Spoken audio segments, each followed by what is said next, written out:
I grip my water glass tighter, knuckles whitening as Marissa's words hang in the air between us. "So next week I'll be moving into your place," she says with a casual smile, as if announcing she's switching to almond milk or taking up jogging, just until I figure things out. The champagne pops open beside me, my father beaming as he pours the bubbling liquid into crystal flutes I've never seen before. My mother's china, the set she saves for Thanksgiving and Christmas, gleams under the chandelier light. The table arrangement should have been my first clue. Something was happening. Marissa seated at the head of the table. The formal settings, the champagne chilling. This isn't Sunday dinner. It's an ambush. "I've already started packing," Marissa continues, accepting a flute from Dad with a gracious nod. "It shouldn't take more than a day to get everything moved in." My parents exchange pleased glances across the table, nodding along as if this is the most reasonable plan in the world.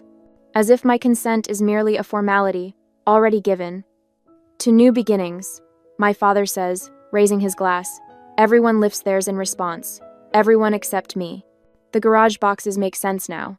3 days ago, I'd found them stacked against the wall, oversized plastic tubs labeled Marissa's winter clothes and Marissa's books. When I texted her about them, she'd brushed it off. "Just temporary storage," she said, just until she found more space in her apartment. I should have known. Just like I should have known what it meant when I confronted my parents about paying Marissa's rent for the 3rd time this year. "She's going through a rough patch," Mom had said, waving away my concerns. "That's what family does, we help each other."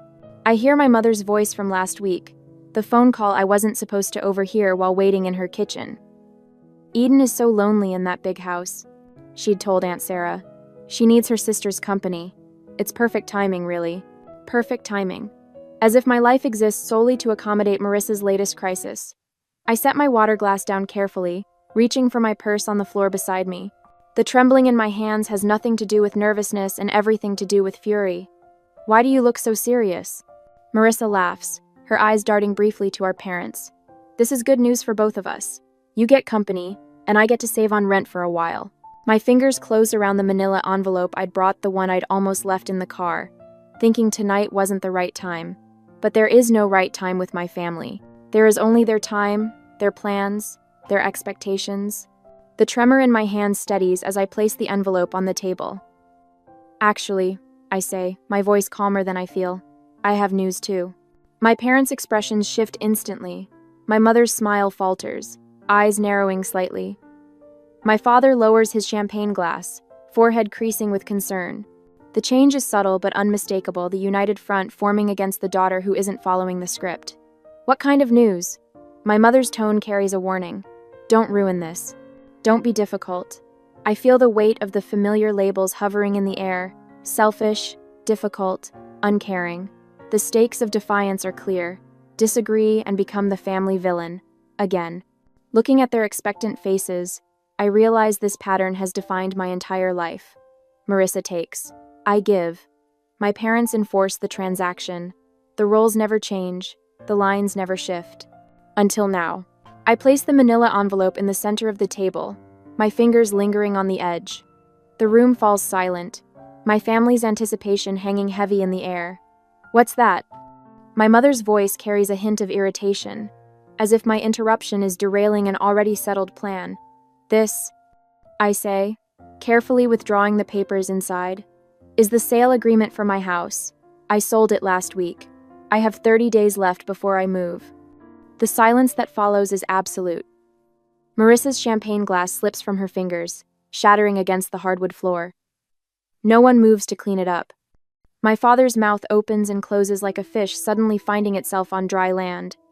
"You what?" Marissa finally whispers. I flip through my phone, pulling up the Pinterest board I discovered this morning. Interesting timing, isn't it? While you were planning to move in, Mom and Aunt Sarah were already designing your future bedroom in my house. I turn the screen toward them, displaying their meticulous board labeled Marissa's new room. My throat tightens as I watch recognition flash across their faces. 9 years of saving every possible penny, working overtime, sacrificing vacations and new clothes, all to afford that house, my dream home. And to them, it was just another resource to be redirected to Marissa. My father stands abruptly, towering over me. "You can just cancel the sale," he says, waving his hand dismissively. "These things have cooling off periods." My mother rises too, resting her hand on his arm. Eden, we already promised Marissa she could stay as long as she needed. You can't possibly expect her to find a place in 30 days. Actually, Aunt Sarah pipes up from the end of the table. We were going to move most of her things next Tuesday while you were at work, just to make it easier for everyone. The coordinated betrayal steals my breath. I glance at Dorothy, my mother's oldest friend, sitting uncomfortably beside Aunt Sarah. She stares fixedly at her plate, avoiding eye contact with everyone. You can't do this, my father says, his voice hardening. What about your property taxes coming due? You know I always help with those. The implied threat isn't subtle. His one annual contribution to my finances dangled now as leverage. Eden, my mother says softly, her voice taking on the concerned tone she uses when discussing unstable people. I'm worried about you.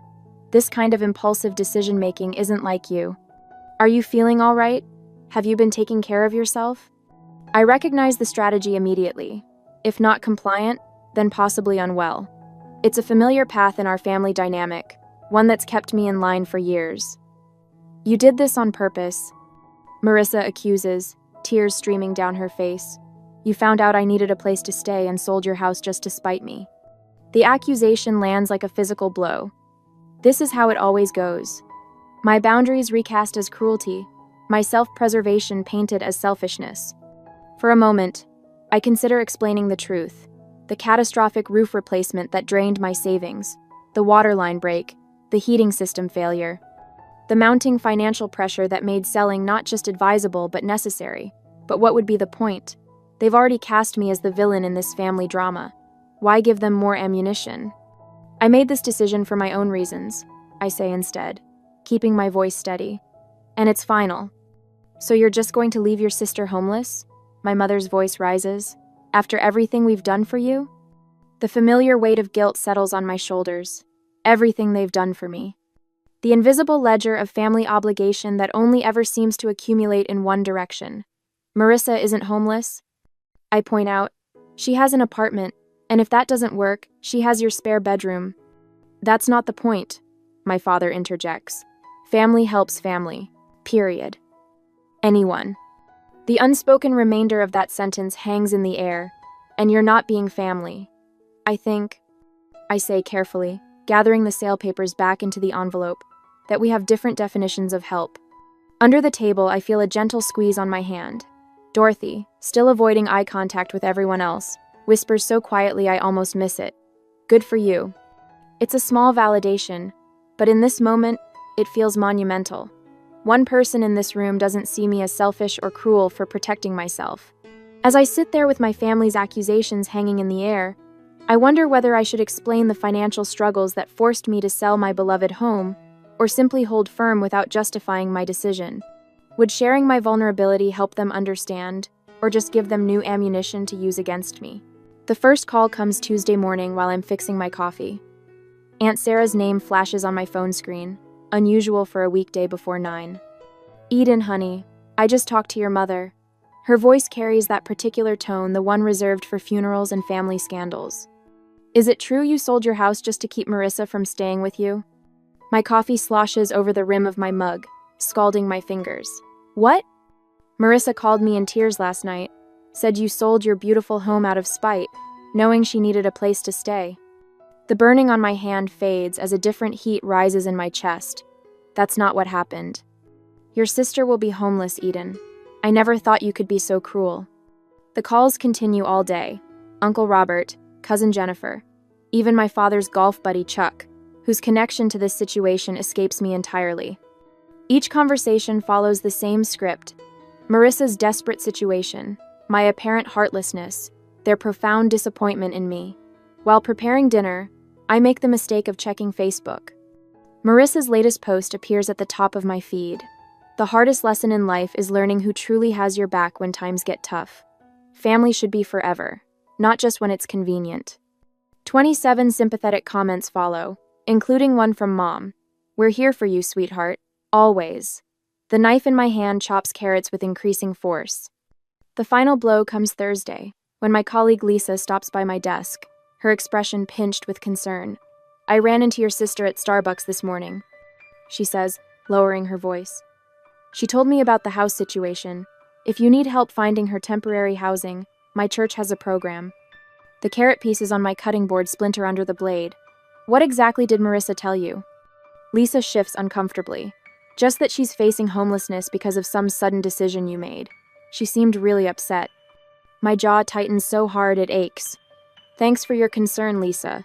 But Marissa isn't homeless. She has an apartment, and parents with a 4-bedroom house. After Lisa leaves, I lock myself in the bathroom stall, hands trembling as I text my sister. Stop telling people I'm making you homeless. It's a lie and you know it. Her response arrives instantly. You're selling the house I was counting on. What would you call it? The roof replacement came first, $11,000 I hadn't budgeted for, when the March storms revealed leaks in 3 different rooms. I emptied my vacation fund and took a small loan, telling myself it was a one-time emergency. Then the water line broke in April. $8,200 for emergency repairs and landscape restoration. I canceled plans to visit my college roommate in Arizona, picked up weekend marketing work for a local realtor, and ate ramen for dinner more nights than I care to admit. The heating system failure in June was the final blow, $5,000 I simply didn't have. Each night after work, I'd sit at my kitchen table, surrounded by spreadsheets and bank statements, calculating and recalculating figures that refused to balance. The crying started around then. Silent tears that came only after midnight, when I was certain no neighbors walking dogs might glance through my windows and see the truth that the woman they waved to each morning, the one who always appeared composed and capable, was falling apart behind closed doors. My reflection in the bathroom mirror each morning reveals the caused dark hollows beneath my eyes that concealer can't quite hide, collarbones more pronounced against my blouses. When my pants began slipping at the waist, I punched new holes in my belt, rather than buy smaller sizes. Temporary situation, temporary solution. While maintaining this facade, I pack my home each evening. 9 years of memories sorted into keep, donate, and trash. Books that once lined entire walls now fill boxes stacked in corners. The wedding photos of friends, the graduation pictures of cousins, the vacation snapshots all bubble-wrapped and nestled in containers labeled with blue marker. Through it all, I document everything. Bank statements in chronological order. House repair invoices filed by date and category. Text messages screenshot and saved. A fortress of paper proof against the siege of family fiction. While packing my office bookshelf, I find it a framed photo I'd almost forgotten. Me, standing on the front porch of this house, the day I signed the mortgage papers, keys clutched in my hand, smile threatening to split my face. The realtor had taken it as a surprise, catching the exact moment I realized I'd actually done it, purchased a home entirely on my own. I traced the frame's edge, remembering that feeling. Pride without a hint of apology. Accomplishment without anyone else's approval attached. I place it carefully atop the nearest keep box, this tangible reminder of what I built and what no one can diminish. The doorbell rings Saturday afternoon, while I'm wrapping dishes in newspaper. Through the front window, I spot my parents' Buick in the driveway, Marissa's red compact behind it. No warning text, no courtesy call. I consider not answering, but the knocking grows more insistent. When I open the door, they file in like funeral directors, solemn, judgmental, prepared to manage a difficult situation. Mom spots the boxes immediately. You're really going through with this madness. I fold the newspaper around another plate, securing it with tape. The closing is in 3 weeks. Your sister needs you. Mom's voice rises slightly. You've always been selfish, but this is beyond understanding. Your sister needs you. The plate in my hands remains steady, though something shifts inside me. I've spent my entire life being told what Marissa needs. The words emerge calmer than I feel. Did anyone ever ask what I need? Dad clears his throat. Eden, be reasonable. I need financial stability. I need to sleep at night without panic attacks about bills. I need to not drain my retirement fund for house repairs I can't afford. I continue wrapping dishes methodically. Unlike past confrontations, I don't stop what I'm doing to give them my full attention. I don't offer beverages or comfortable seats. I continue my work while they stand awkwardly in my half-packed kitchen. We're your family, Mom says, voice wavering between anger and disbelief. Yes, you are. And I've never once asked you for money. Not for college, not for my first apartment, not for this house, and not for the repairs that drained my savings. For once, they have no immediate response. Marissa stares at the floor, unable to meet my eyes. Dad examines the ceiling as if architectural features have suddenly become fascinating. I realize with startling clarity that I no longer need their approval or understanding. The constant ache for validation I've carried since childhood has quieted, replaced by something sturdier. When I stand to reach for another stack of plates, I notice my posture has changed. Shoulders back, spine straight, eyes level with theirs instead of downcast as usual. The physical manifestation of an internal shift. Dorothy arrives that evening with Thai food and 2 bottles of wine. She helps me pack photo albums while sharing stories of her own sister, the one who didn't speak to her for 3 years after Dorothy refused to co-sign a loan. Family patterns are the hardest to break, she says, carefully wrapping a crystal vase my grandmother left me, but sometimes breaking them is the only way forward. Monday brings an unexpected text from my colleague Thomas. Need help moving? Got a truck and strong back. Family often sees us least clearly. Just say when. That afternoon, Barbara, my financial advisor, emails confirmation of my townhouse application approval. Based on your financials, this move reduces your housing costs by 42%. The right decision for your long-term security. Call if you need anything else. The contrast strikes me as I review these messages over dinner. These people ask what I need, rather than telling me what to give. They offer specific help instead of vague demands. That night, I spread my financial documents across the dining room table: bank statements, repair invoices, property tax assessments, retirement account withdrawals. Everything meticulously organized, the complete picture of my financial reality. Tomorrow's family meeting won't be an intervention for me, but a reckoning with facts they've chosen to ignore. My one advantage remains unspoken. The sales agreement includes a 30-day rent-back clause. For a month after closing, I can stay in the house while finalizing my townhouse purchase. Breathing room they don't know I have. At exactly 7 o'clock Tuesday evening, the doorbell rings. When I open it, I find not just my parents and Marissa on the porch, but Aunt Sarah, Uncle Robert, and my cousin Jennifer, standing behind them, a family firing squad assembled for execution. I stand at the head of my dining room table, a position that feels foreign yet right. The manila folder in my hands holds every financial statement, every bill, every painful reminder of why I had to sell my home. My fingers no longer tremble as I open it. Before anyone says another word, I need you all to see something. My voice carries a steadiness I don't entirely recognize. The family gathering looks larger than I anticipated. My parents, Marissa, Uncle William, Aunt Sarah, and my support team, Dorothy, Barbara, and Thomas. I lay out the documents methodically, arranging them in chronological order: bank statements, emergency fund withdrawals, contractor invoices. Each paper tells part of the story I've kept hidden. This is the roof replacement from last spring. I slide the $11,200 invoice toward the center where everyone can see it. The 30-year shingles only lasted 22. Insurance covered nothing. Uncle William adjusts his glasses, leaning forward with a frown that cuts deep lines across his forehead. Waterline repair, $8,200. Another paper joins the first. When the city updated the main line, it revealed my connection was deteriorating. No warning, no payment plan offered. NES. My mother shifts in her seat but remains uncharacteristically silent. Heating system replacement, $5,000. The third major bill completes my trinity of home ownership nightmares. The energy efficiency rebate covered barely a quarter of the cost. I maintain direct eye contact as I speak, something I rarely managed in family confrontations before. Barbara nods almost imperceptibly from her seat near the window, encouraging me to continue. My emergency fund is gone. I place my bank statement on top, the balance painfully clear. My financial advisor recommended selling while the market is still hot rather than risking a forced sale later when I might be underwater. Marissa's chair scrapes against the hardwood as she stands abruptly. This is creative accounting, Eden.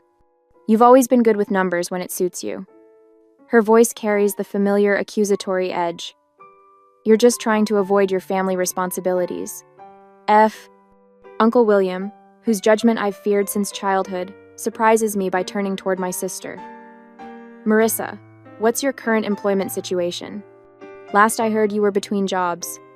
The unexpected redirection leaves Marissa fumbling. I'm exploring opportunities. The job market is complicated right now. My mother jumps in. William, This isn't about employment. Family duty exists regardless of finances. Eden has always had that beautiful house with all that extra space. Speaking of space, Aunt Sarah interjects, her reading glasses perched on her nose as she examines my heating bill. Why can't Marissa stay with you and Roger? You have that guest room you just redecorated.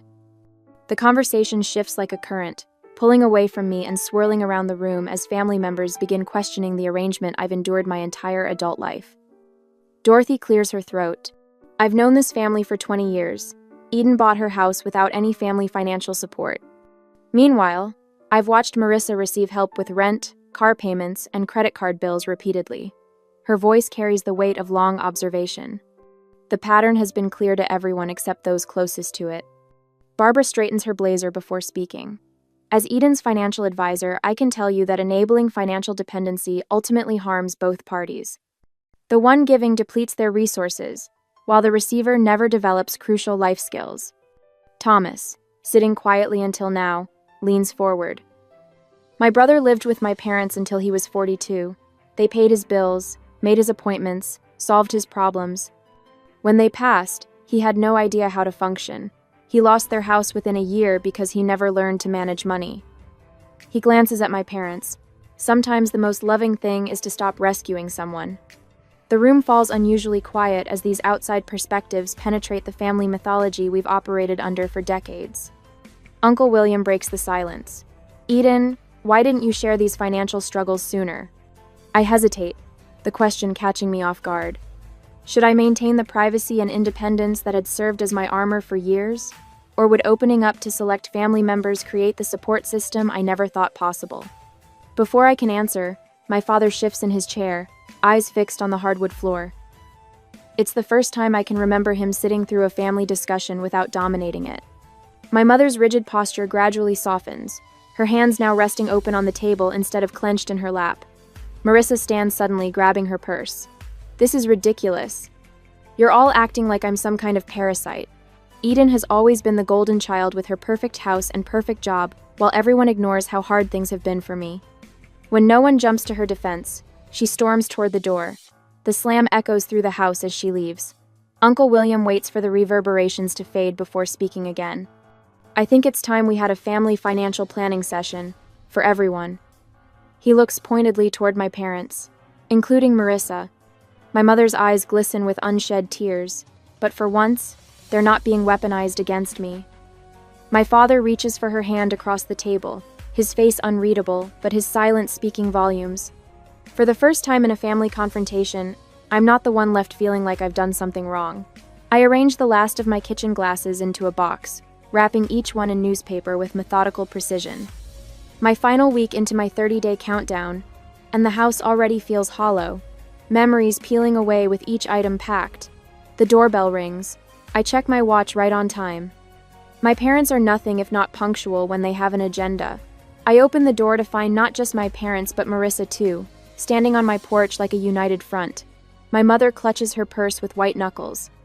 My father's smile appears rehearsed. Eden, honey, my mother says, stepping inside without waiting for an invitation. We've been talking, and we think we've found the perfect solution.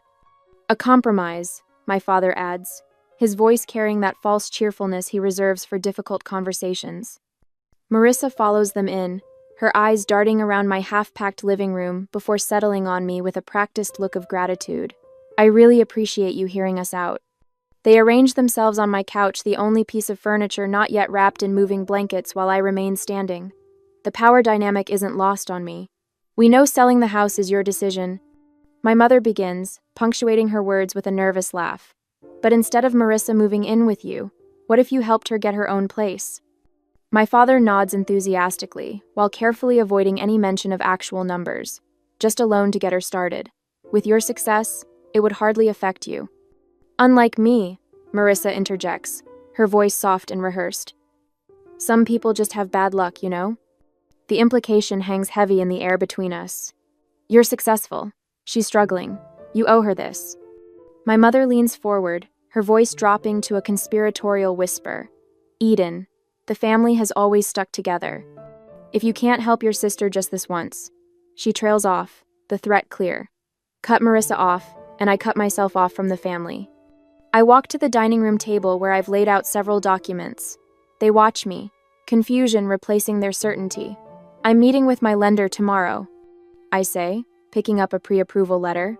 For a townhouse downtown, the monthly payment will be nearly 40% less than my current mortgage. I hand the letter to my father, whose eyes widen at the numbers. Selling this house isn't just about Marissa. It's about rebuilding my emergency savings after 3 major home repairs drained them. It's about reducing my financial stress. I take a deep breath. It's about finally prioritizing my financial health. My mother starts to speak, but I hold up my hand. I can't support Marissa financially, I continue, but I can help her support herself. I pull a business card from my pocket and hold it out to Marissa. She stares at it without taking it. Our marketing department has an entry-level position opening next week. The starting salary would cover rent on a 1-bedroom apartment. I spoke to HR yesterday, and they'd be willing to interview you. Marissa's mouth opens, then closes. For once, she seems genuinely speechless. This isn't charity, I add. It's an opportunity. Whether you take it is your choice. My father stands abruptly, moving toward the window where bare hooks show where family photos once hung. Eden, be reasonable. Marissa needs... No, I interrupt, walking to the coffee table where I've placed a manila folder. This is what being reasonable looks like. I am C of no. I open the folder and pull out a spreadsheet, placing it on the table between us. The itemized list contains every financial gift my parents have given Marissa over the past 5 years. Car payments, rent supplements, credit card bailouts. The total at the bottom, circled in bright red, makes my mother gasp. I compiled this from the conversations you've had in front of me. I suspect the actual total is higher. My father picks up the paper, his forehead creasing as he studies the numbers. This isn't love, I say quietly. It's dependence, and it's hurting both of you. My father opens his mouth to object, then falls silent, his eyes fixed on the spreadsheet. We just wanted to help her, my mother whispers, tears welling in her eyes. The best help is teaching someone to stand on their own, I reply, my voice steady despite the hammering in my chest. You taught me that once, remember? When I wanted to quit college because it was too hard? The memory hangs between us, my father refusing to let me move back home, when calculus overwhelmed me, insisting I find a tutor instead. We're doing you no favors by making life too easy, he'd said then. Strange how principles change when applied to different daughters. The silence stretches, broken only by the sound of packing tape from the box I'd abandoned when they arrived. Finally, my father puts his arm around my mother's shoulders. We should go, he says quietly. They walk to the door, my mother not quite meeting my eyes. Marissa hesitates, looking back at the business card still in my hand. I don't need your charity job, she says, but there's less conviction in her voice than usual. I place the card on the entryway table. It's not charity, it's opportunity. She turns away, but as she follows my parents out, I catch her slip the card into her purse when she thinks I'm not looking. The door closes behind them. I stand in my half-empty living room, listening to their car start and pull away. The silence feels different now, not hollow, but open, expansive. I sink onto the couch, running my hand over the familiar fabric. Tomorrow it goes into storage until I move into the townhouse. 9 years of memories in this house, and now an uncertain future lies ahead. I feel both liberated and isolated, triumphant and alone. The family dinner next month looms in my mind. Will they even still want me there? Has this confrontation permanently altered our relationships? The answering machine light blinks with 3 new messages. Probably more relatives calling to weigh in. I ignore it, focusing instead on the business card Marissa took. One small step. Perhaps the first of many. I stand in the center of my downtown loft, savoring the space around me. Sunlight streams through the industrial windows, warming the hardwood floors beneath my bare feet. 3 months ago, this place felt foreign, a compromise rather than a choice. Now it feels like the home I never knew I needed.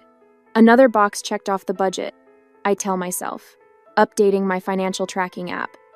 My mortgage payment appears in green, a full 30% less than what I paid for the Craftsman. Barbara's weekly check-ins have transformed what was once my greatest source of anxiety into a structured ritual I actually look forward to. The kitchen island holds my newest purchase, a professional-grade camera that would have remained a distant wish in my old financial reality. My first photography class starts tomorrow evening, the course catalog still open on my tablet. I run my fingers over the camera's textured grip, permission to create rather than just survive. My phone buzzes with a reminder. Sunday dinner at my parents'. I feel the familiar tightening in my shoulders, then consciously release it. These dinners have changed, just as I have. Later, I step through my parents' front door carrying a bottle of wine, rather than my usual tension headache. Dad greets me with a hug that feels genuine instead of perfunctory. "Eden, come see what your sister brought," he says, his voice carrying none of the comparative undertones that once filled our interactions. In the dining room, Marissa arranges flowers in a simple vase. She looks up, her smile reaching her eyes. "They gave me my first business cards today," she says, pulling one from her pocket.